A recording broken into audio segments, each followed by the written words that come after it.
Donc moi, oui, je me situe du côté de Morisot, hein, du côté des maladies des, des personnes enceintes. Je vais juste partager avec vous des histoires rares, mais qui font effectivement basculer la vie. Vous voyez, quand on a une tumeur dans la tête, que cette tumeur est une tumeur, on va dire, maligne pour simplifier, et que la courbe de survie est comme celle-là, ici c'est en mois, ici c'est la probabilité de survie, vous voyez que la probabilité de mourir assez vite n'est pas négligeable. Et pourtant, tout ça peut être mêlé à des questions de grossesse, soit que la tumeur soit découverte pendant la grossesse, soit que la tumeur soit connue, et la question de la vie et de la grossesse se pose. Alors, tumeur découverte pendant la grossesse, on est dans une situation d'urgence, ce sont des histoires qui se comptent en semaines, par exemple 20 semaines d'aménorrhée, mal à la tête, convulsions, imagerie, tumeur, chirurgie, il faut 15 jours à peu près pour avoir toutes les données histopathologiques et répondre sur le fait que le pronostic vital est engagé, on va dire, à l'horizon de quelques années. Et puis, souvent, il y a des traitements radio, chimiothérapie qui sont nécessaires. Et à ce moment-là, quand vous êtes enceinte, on fait face un petit peu à deux choix qui correspondent à deux visions du monde, deux philosophies de la vie différentes. Certaines personnes vont préférer interrompre la grossesse, souvent dans l'idée de se consacrer entièrement à la lutte contre leur tumeur, et puis d'autres, au contraire, vont continuer la grossesse. Ça suppose souvent qu'il y ait des traitements. Ces traitements comportent un risque pour le devenir, pour la santé de l'enfant, mais il s'agit de risques relativement faibles, assez mal connus. Et puis d'autre part, l'effet de la grossesse sur la croissance de la tumeur n'est pas bien connu non plus. Et puis il y a une autre situation très différente. Vous voyez que là, le temps s'écoule en années. Par exemple, à l'âge de 28 ans, on vous découvre une tumeur cérébrale sur des signes mineurs, ou par exemple, je connais une dame chez qui on a trouvé la tumeur parce qu'elle a participé à une étude et qu'elle devait servir de témoin pour de l'imagerie.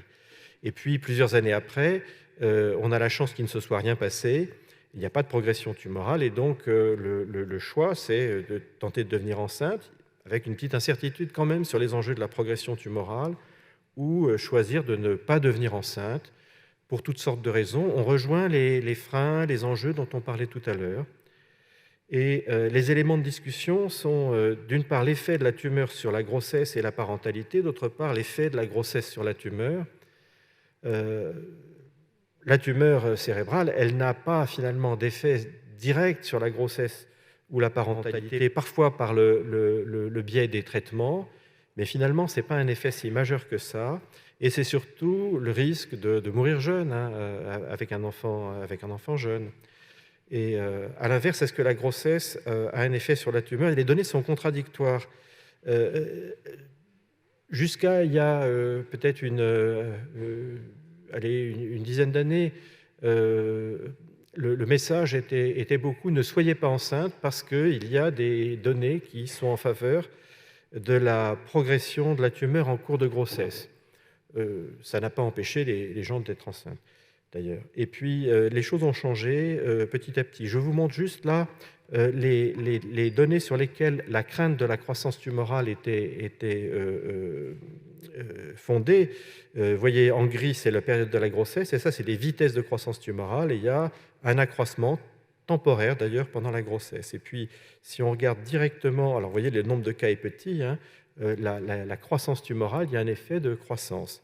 Et les choses n'ont plus été si simples quand on a regardé la survie sans progression tumorale chez les femmes qui ont été enceintes et chez les femmes qui n'ont pas été enceintes. Ça, c'est un travail de Madame Forster. Et vous voyez que les courbes de survie sont assez proches. Donc finalement, il y a peut-être un effet temporaire de croissance tumorale, mais quand on regarde la survie à long terme, il n'y a pas une telle différence. Ça montre à quel point, dans ces maladies rares, hein, les informations sont parcellaires. Là, vous avez l'expérience que je vais partager avec vous de la Pitié-Salpêtrière, où il y a un paradoxe. On a essayé d'utiliser des témoins qui aient à peu près les mêmes tumeurs que les femmes qui étaient devenues enceintes avec un gliome. Et ici, celles qui sont devenues enceintes meurent moins. Alors il y a probablement un effet de biais d'immortalité, c'est-à-dire que les gens qui vont mieux ont quand même fait une grossesse, et ceux qui sont morts avant d'avoir fait une grossesse n'en ont pas fait. Quels ont été vous voyez le biais d'immortalité, hein, c'est comme le fait d'être pape fait qu'on vit plus vieux, mais c'est parce que ceux qui sont morts avant de devenir pape ne sont pas devenus papes. Vous voyez, c'est le même principe. C'est important dans les études de cohorte. Dans notre expérience, 8 femmes ont choisi d'interrompre la grossesse. Dans 3 cas, c'était des diagnostics de grossesse en cours de chimio. Il y a eu 4 personnes qui ont interrompu la grossesse dans une situation de progression tumorale. C'est ce qu'on disait, je veux me consacrer uniquement aux soins de mon cancer. Et puis, il y a une femme qui ne souhaitait pas être enceinte. Et je pense que ça, c'est plus une interruption de grossesse qui ressemble aux interruptions de grossesse que n'importe qui pourrait faire. Et puis, qui ont continué la grossesse. Aucune n'avait eu une grossesse impromptue alors qu'elle était sous traitement.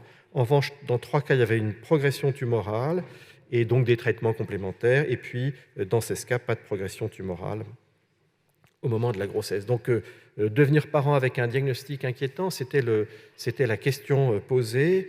Voilà, je partage avec vous ces quelques expériences cliniques. Moi, elles me donnent l'impression que nous vivons tous dans une certaine incertitude, que l'incertitude est notre lot commun, et que finalement, faire un enfant quand on sait qu'on risque de mourir jeune, ça n'est pas plus absurde que de faire un enfant quand on ne sait pas de quoi l'avenir est fait en général. Mais c'est une question qui est débattable. Voilà. Enfin, bien sûr, il s'agit de situations un peu rares. Je vous remercie.